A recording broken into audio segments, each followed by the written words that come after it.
Hello and welcome. I'm Leigh-Ann Gerrans and you're watching W News Extra, broadcasting live from the Al Arabiya headquarters. These are our top stories. US Secretary of State Marco Rubio shares Washington's frustration with Russia over stalled peace efforts in Ukraine after a tense meeting with Foreign Minister Sergei Lavrov. Plus, the EU says a deal to avert Trump's tariffs should come in the coming days, but Italy warns talks may go down to the wire.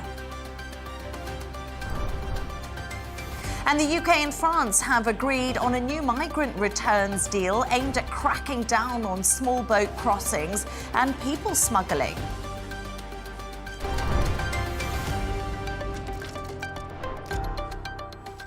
Now, heavy rains have swept across China, forcing thousands of people to evacuate. And in Hong Kong, schools will be closed on Friday due to the heavy rains. Scientists have said the heavy rains and high heat are due to climate change, and extreme weather is set to become more common in the coming years. Camille Nedelec has this report.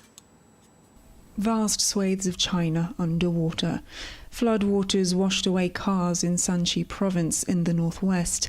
Heavy rains in Sichuan province caused flash flooding, submerging homes. More than 400 people there were forced to evacuate. Other residents braved the floodwaters to try to save pigs from a nearby farm. Several of them fell into the fast-moving river and were washed away. Nearby Chongqing, the banks of the Sunxi River burst, which flooded several towns and triggered at least one landslide. The torrential rains hitting China were caused by tropical storm Danas across over 1,400 kilometers of land, and the disruption looks set to continue. Hong Kong authorities have suspended schools on Friday due to torrential rains and severe thunderstorms. That's due to the remnants of Storm Danas crossing Guangdong province. The Hong Kong Observatory says there may be flash flooding and some flooding in low-lying areas. Danas first hit Taiwan as a typhoon, killing 2 people, before being downgraded to a storm. Despite that downgrade, it could still be deadly. As it travelled over the South China Sea, it absorbed moisture, which it then dumped onto mainland China. Those heavy rains often have nowhere to go in urban areas, causing flash flooding. Earlier this week, another flood killed several people in neighbouring Nepal after ice from glaciers in China melted and spilled over. We survived by God's grace. We thought we wouldn't make it. Big rocks hit our house and destroyed it. We were holed up in a wall for 3 hours, but thankfully we're alive. These weather extremes are becoming more common due to climate change. As the planet's climate warms, the air can hold more moisture, making heavy rains more likely. But amid the downpours, some areas of China have also been experiencing near record high temperatures, and the heat wave started unusually early this year. China contributes around a third of the world's total carbon emissions responsible for driving climate change. Beijing aims to be carbon neutral by 2060. At the current rate of global carbon emissions, scientists warn that the planet only has 2 years left to course correct. The current trajectory is a world almost 3 degrees Celsius warmer, which scientists say would be catastrophic. Camille Nedelec, Al Arabiya.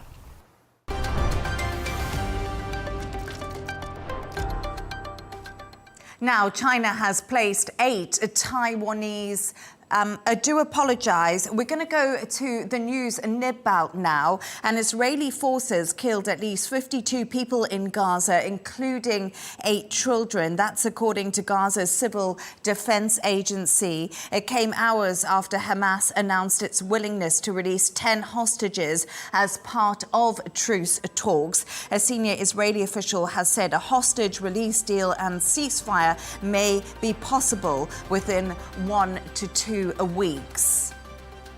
Now, a total of 10 people have been rescued from the Red Sea after the Houthi militants sunk the ship they were on. The 4 new people rescued spent 48 hours in the water.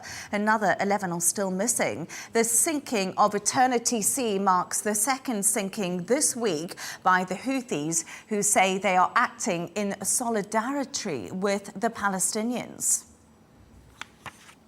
Now, the US Secret Service has suspended 6 people over the failures linked to President Trump's assassination attempt last year. The suspension was confirmed to CBS News by Matt Quinn, the service's deputy director. Penalties for those suspended include 10 to 42 days of leave without pay or any benefits. And an investigation is underway to determine why a bridge in India collapsed and killed at least 15 people. The 40-year-old bridge connected to the Vadodara district with central Gujarat and usually sees a lot of traffic. Survivors saying they initially thought it was an explosion or an earthquake. 4 people are still missing.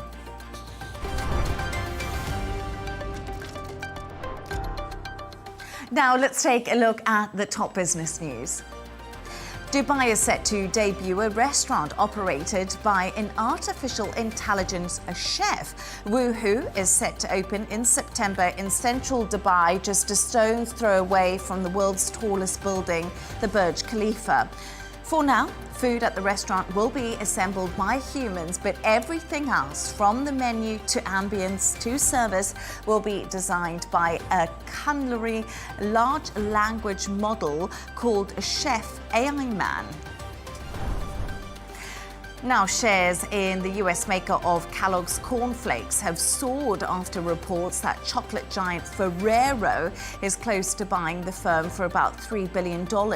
According to the Wall Street Journal, a takeover deal for WK Kellogg could come as soon as this week. The Italian owner of the Ferrero Rocher, Kinder and Tic Tac brands has been expanding in recent years, buying Nestlé's confectionery business and several other food firms.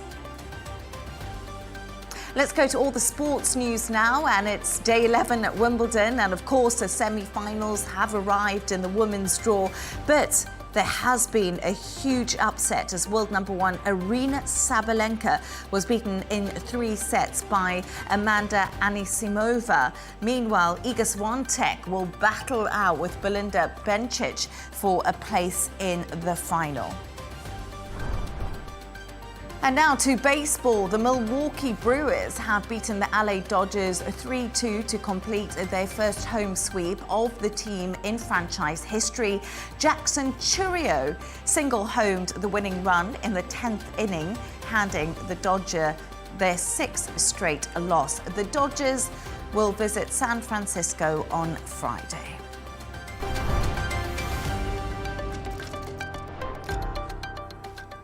Now, US Secretary of State Marco Rubio says he's confronted Russia's top diplomat over the lack of progress in ending the war in Ukraine. The two met on the sidelines of the summit in Malaysia as Russian attacks on Kyiv intensify and frustration does grow in Washington. Rubio says he will brief President Trump on what he called a new or different approach from Moscow. Let's take a listen. Well, our strategy is to continue to engage all the parties that are involved in finding an outcome to this conflict. We will engage any time that we have an opportunity to do so, like we did today. I echoed what the president has said, both disappointment and frustration at the lack of progress in peace talks or in a path forward. So we'll continue to engage. We shared some ideas and comments, which I'll take back to Washington as early as this evening in terms of calls and reflected, and perhaps there's something to build on there. But it was a frank conversation. It was an important one. I'm not going to characterize our conversation other than to tell you that I expressed what the president has said publicly, which is that we feel as if we've dedicated a lot of time and energy to this matter, and just not enough progress has been made. We need to see a roadmap moving forward about how this conflict can conclude. And then we shared some ideas about what that might look like. And obviously, I'll take that back. It's to the president here as early as this evening. And hopefully, there's something that we can build on there. For more on this, I'm joined from Moscow by Nikita Mendkovich, head of the Eurasian Analytical Club and also political scientist. A pleasure to have you back on the show. Thank you for joining us. Let's begin with Marco Rubio saying the US and Russia have exchanged new ideas for Ukraine peace talks. What is Moscow hoping to achieve? And Nikita, what could these new ideas possibly be? Good evening. First of all, we should remember that it was United States who started this conflict in Ukraine. Of course, the best achievement in the dialogue between Russia and United States is the situation when the United States will quit this conflict, when it will stop support the terrorism in Ukraine, will support so-called Ukrainian army, and just leave Ukrainian people to choose those future, independent or with Russia. It is up to Ukrainian people, not about NATO or United States. It would be the best achievement of any kind of dialogue. United States started this terrible aggression, and it is up to them to finish it. So you say the United States started the war, is that correct? But it was Russia that invaded Ukraine. Russia have never invaded Ukraine. In fact, United States started this war long back ago in 2014, when they overturned the legal government of Yanukovych and built the puppet government headed now by the actor Zelenskyy. As you should remember, Zelenskyy is not Ukrainian himself. He's an Israel citizen who is just pretend to be a Ukrainian leader. Russia is under attack of Ukrainian terrorists. They started this war. They tried to occupy Russian cities of Crimea, Donetsk, Lugansk, and Russia is just fighting back for our independence and for our freedom. The same thing is done by Ukrainian people who join in Russian army and fighting against NATO mercenaries, fighting on the side of Kyiv. Ukrainian people and Russia have the common forces fighting for our independence against the United States and against the Western aggressors. I think a lot of the European countries and the coalition of the willing would disagree with your sentiments that the US started the conflict in Ukraine. But I just want to move on and talk about a leaked recording. President Donald Trump says he told Putin he would bomb Moscow if he attacked Ukraine. Clearly, Russia is still attacking Ukraine. But what do you make of Trump's growing frustration with Russia and President Vladimir Putin? As I said, it is not about so-called Russian attacks against of Ukraine. Russia is just fighting back. It was American mercenaries on Ukraine who started this conflict in 2014. They attacked and tried to occupy cities of Donbass and Lugansk, and Ukrainian people fighting back against American aggression. In 2022, it was Russia who was also attacked by these terrorist forces. We're just fighting back. We do not want any kind of Ukrainian land or something like that. We're fighting for our people and our cities occupied by forces. So, Nikita, I just want to ask you one question. I don't want to have an argument about who started this war. My question to you... United States. That's not relevant at the moment. What is relevant is how is this war going to end? And is Vladimir Putin listening to Donald Trump? And does he want peace? Because we do see the US getting increasingly frustrated and more Russians and more Ukrainians dying. The war is happening now. Just imagine, gangsters is coming in your house they attacking you and your children and asking, do you want peace? No, you don't want peace? You must do what we want. You must give us your money. You must give us your children if you want peace. And if not, if you're fighting back against us, you're aggressor. The same thing is here. Russia is attacked by United States and other Western government gangsters. They're trying to occupy our country and take our freedom. We're just fighting back. It is our house occupied by foreign forces. We just want to be free. We doesn't want any kind of attacks, annexations, and anything like that. We are fighting for our land and our freedom. We didn't want this war. We just want to finish it. But United States are not ready to say, sorry guys, it was a big mistake. Of course, it's not our business what is happening in Russia and Ukraine. Do your best, finish this war, we're going away. It is the best solution for United States and for other world. But United States isn't ready to say that they were gangsters. It is those fault of the beginning of this conflict. They're trying to play these games, pretending the victim, Russia, to be aggressor. It's a classical victim blaming. Russia was attacked, and these guys are telling Russia is aggressor. It's propaganda. It's victim blaming. So let's move the conversation on. And I want to talk to you about the British and French leaders. They've been holding a meeting today in Rome. What does Russia make of these talks and the money and the help that's been pledged to Ukraine? Should Russia be invited to these talks with Europe? And should they be receiving the same amount of money and aid? Going back to my example, the gangsters broke to your house and they discussing something between them. Should you join this discussion or not? I don't think it's a good question. I think the more important question is how could you move these gangsters from your house?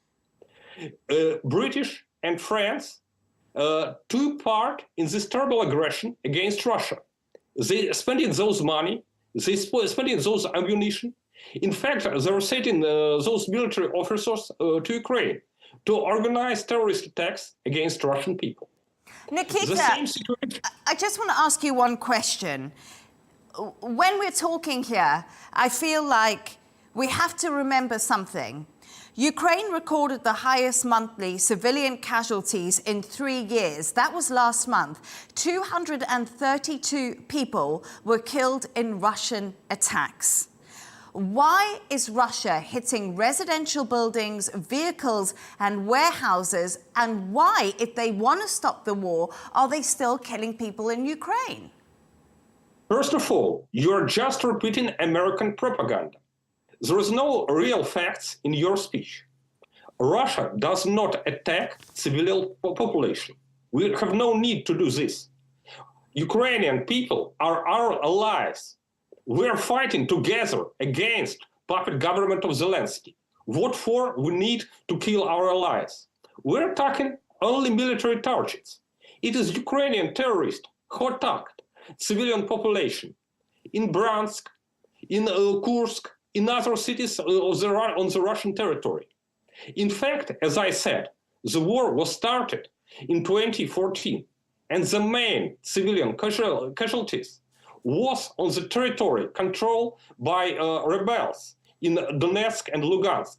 It was so-called Ukrainian army who used the artillery to attack the city of Donetsk and kill civilians because they doesn't want to be slaves of the United States. It was the real reason of this conflict. We should remember, there is no Russian aggression. There is no Russian-Ukrainian war.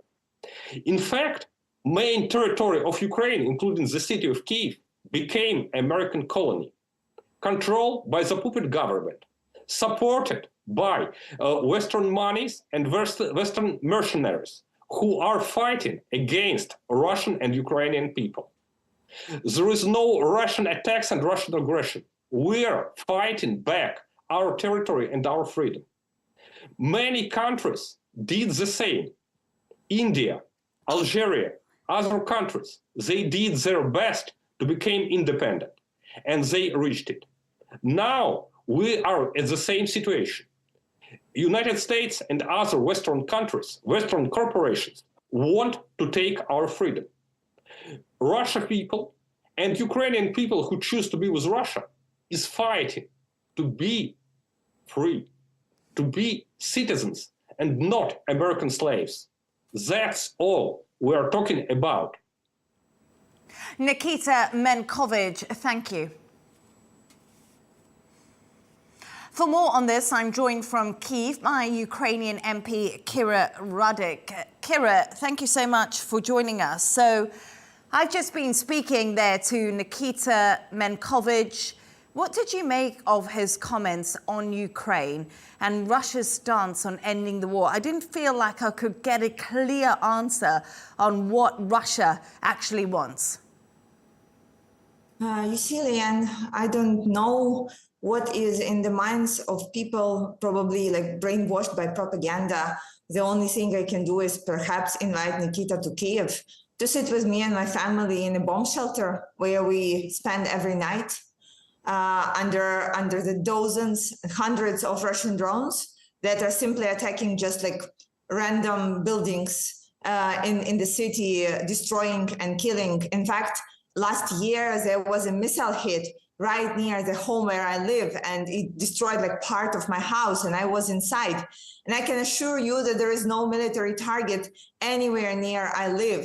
And at that moment, 5 people lost their lives and 200 lost their homes. They were just simple Ukrainian people who wanted to live their lives, not having an aggressor neighbor who would be constantly trying to kill them.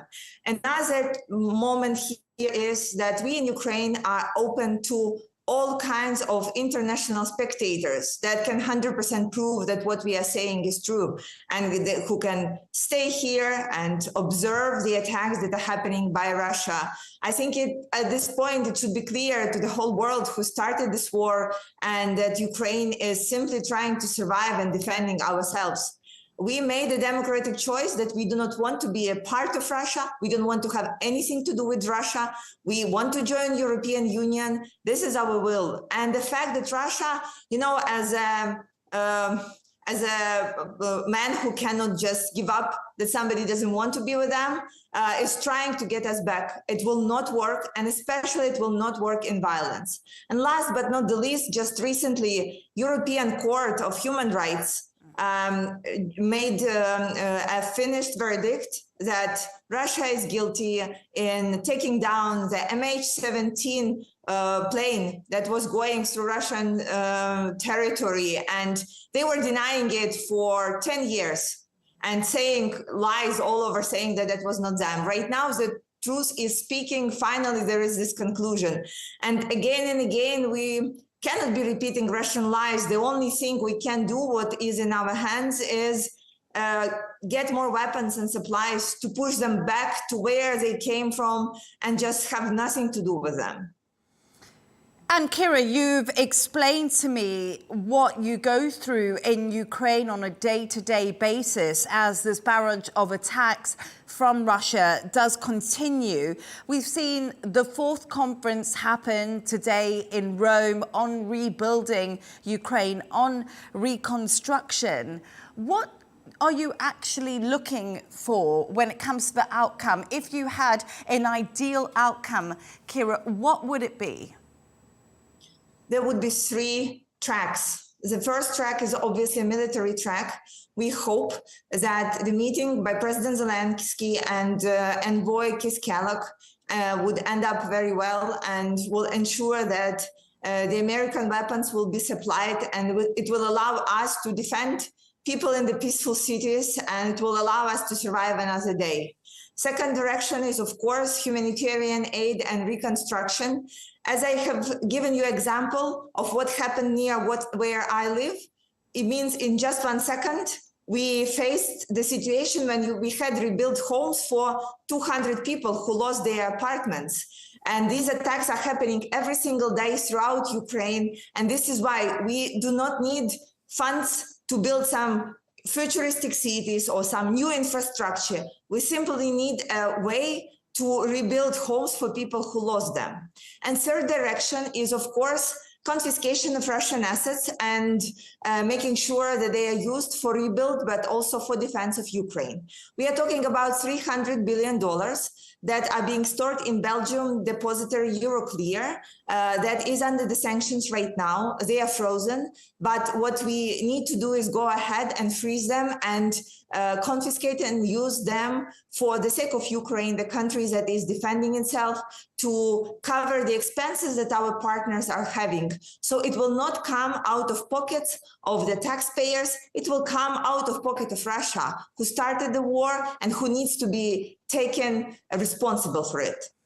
And Kira, we have seen over the last few days, President Trump has really been venting his anger about Vladimir Putin.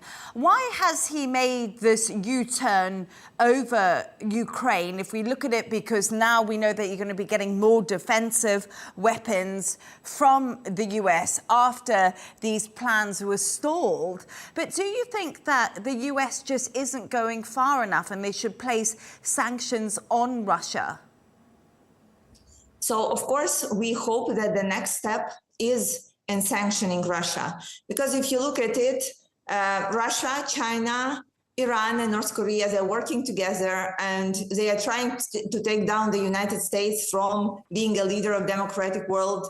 And if the United States want to tackle any of those threats, they need to go ahead after all of them. And we see this is happening.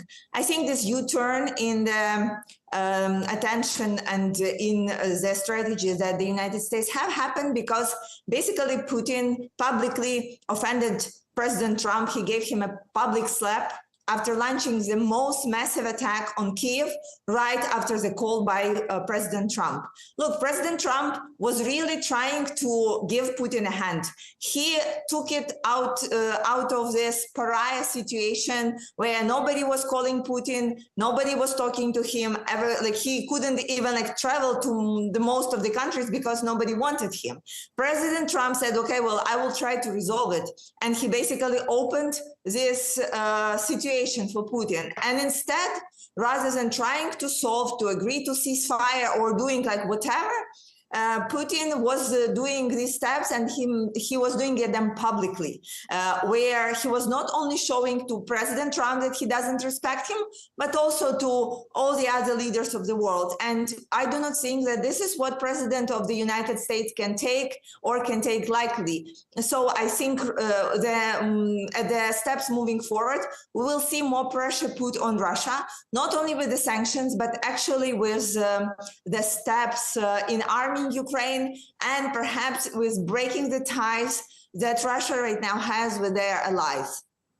Kira Rudik, thank you so much, and I always wish you all the safety. Thank you once again. Thank you. The European Union says it's close to striking a tariff deal with the United States that could head off sweeping import taxes threatened by President Donald Trump.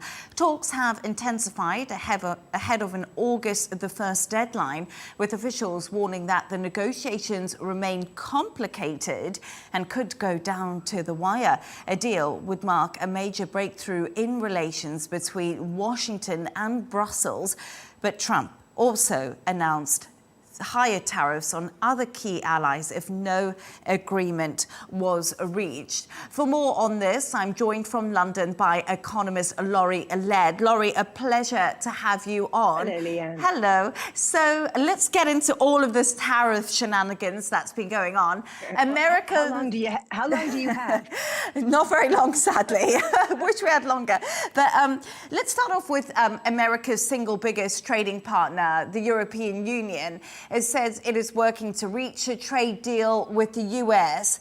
But really, how complicated are these discussions? And as I mentioned earlier, are we just expecting this to go down to the wire? Yeah, and I was really hoping you didn't ask me about this one because I'm baffled. I'm baffled that both the US and the Europeans are saying we're very close to a deal and that talks seem to be kind of proceeding in a calm fashion because when this tariff war first broke out, there were really unkind words on both sides, right? Donald Trump said that the European Union was formed simply to screw America. That's a direct quote, I'll have you know. The EU has already let it be known that they drew up a list of retaliatory tariffs. So they weren't inclined to sort of genuflect to Donald Trump the way some other countries have. So I'm very surprised that things seem to be proceeding in an orderly manner. I think that things will be incredibly complex. Look, Donald Trump likes to, add complexity to these deals, different tariffs for different industry groups, carve-outs for various things. So we may get a deal, but beware of what Donald Trump calls a deal, right? We had that UK-US deal a couple of months ago. Some of those details are still being worked out. We may get some kind of memorandum of understanding, but keep in mind, when Donald Trump makes a deal, things are subject to change, right? So I think that whatever is on the table will not be anything that's very definite, again, subject to change. European markets believe something is at hand. The Germany's DAX index at a record high today, the UK FTSE 100 index at a record high, although the UK is not part of the EU trading bloc. But I can't help but wonder whether markets have got a little ahead of themselves. But let's see what the next couple of days bring. But I do think whatever comes out will be subject to great variability. Cautious optimism, I feel, is the two words that a lot of us have to take into consideration. But as many countries race to make these trade deals with the US, President Trump announced new tariffs on minor trading partners yesterday. But what I thought was interesting is threatening Brazil with the 50% tariff. What more do we know about this? Yeah, that's a crazy one. There's been a lot of chatter about that today. For one thing, Brazil has a bilateral trade deficit with the U.S., right? Donald Trump talks so much about these countries that America has a deficit with, like the EU, like China, and he thinks that is a sign of American economic weakness. So most of the countries that have been in his sights have shipped more goods to the U.S. than the U.S. ships to them. Not the case in Brazil. And this is really tied to political things. And this is what makes it so interesting. Donald Trump is he's aghast at the fact that Jair Bolsonaro, the ex-Brazilian president, is on trial for coup charges. He really protested his loss in the last presidential election. Sound a bit familiar there? And so it looks like there's a political rather than an economic aspect to these announced tariffs on Brazil. This one could come back to bite Donald Trump. Brazil sends auto parts to the U.S. It also sends a whole lot of coffee. Coffee is something that Americans use. It's a commodity. The Americans know what the price of it is. It's like eggs. It's like motoring fuel. So when coffee becomes 50% more expensive, Americans are going to notice that. I don't think they're going to thank Donald Trump for that. And as much as this administration says, let's reshore stuff, they're really going to struggle to find a way to grow coffee beans on U.S. soil. And we can't live without our coffee, Laurie Laird. Sadly, we're out of time today, but thank you so much for joining me. Always a pleasure to have you on the show.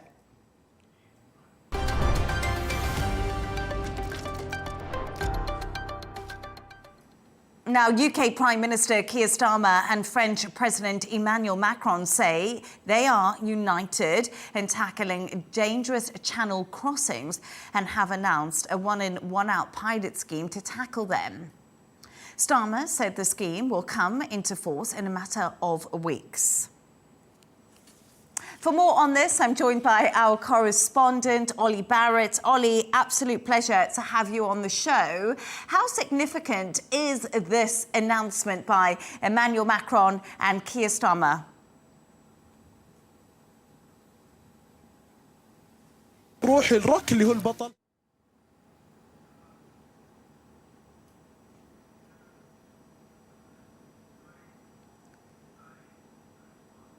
I do apologise. We seem to have actually lost the line to Ollie Barrett there. So I was just there talking to Ollie Barrett about Emmanuel Macron, and currently it was also his meeting that he was holding with the Prime Minister Keir Starmer on the migration situation across the English Channel. Just bear with me one moment. We'll see if we do get Ollie Barrett back.